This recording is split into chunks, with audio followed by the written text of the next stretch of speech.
so Mr. President. wrong. Yeah, please. Yeah, thank you, Mr. President. You repeatedly mentioned last night that Russia's attack on Ukraine was a mistake. What is the exact mistake? And have you given Putin a deadline to actually move toward a ceasefire? The mistake was letting the war happen. If Biden were competent, and if Zelensky were competent, and I don't know that he is. We had a rough session with this guy over here. He just kept asking for more and more. That war should have never been allowed to happen. That war, I went 4 years and Putin wouldn't even bring it up. And as soon as the election was rigged and I wasn't here, that war started. There was no way that war should have been allowed to happen.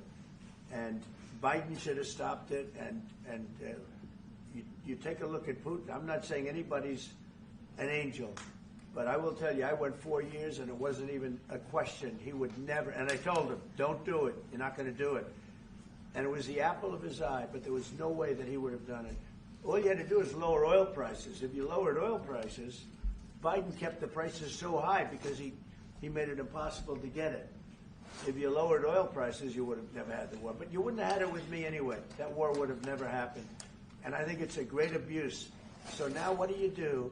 You get a country where 25% of its land is gone, and the best locations, where millions of people are killed. You know, you haven't reported accurately the death. And this was Biden's war, and I'm trying to stop it. And I think we're going to do a good job. I hope we're going to do it. They lose 2,500 young people a week, think on average. Now, they're Russians and they're Ukrainians, but it's 2,000. We don't care. It's like whatever it is. They're not from your country, they're not from mine, but I want to stop it. 2,500, it's a killing field. It's like the Civil War. You take a look. I look at the satellite pictures.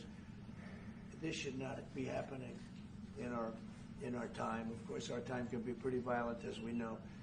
But that's a war that should have never been allowed to start.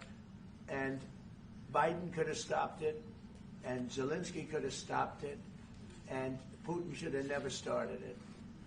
Everybody's to blame.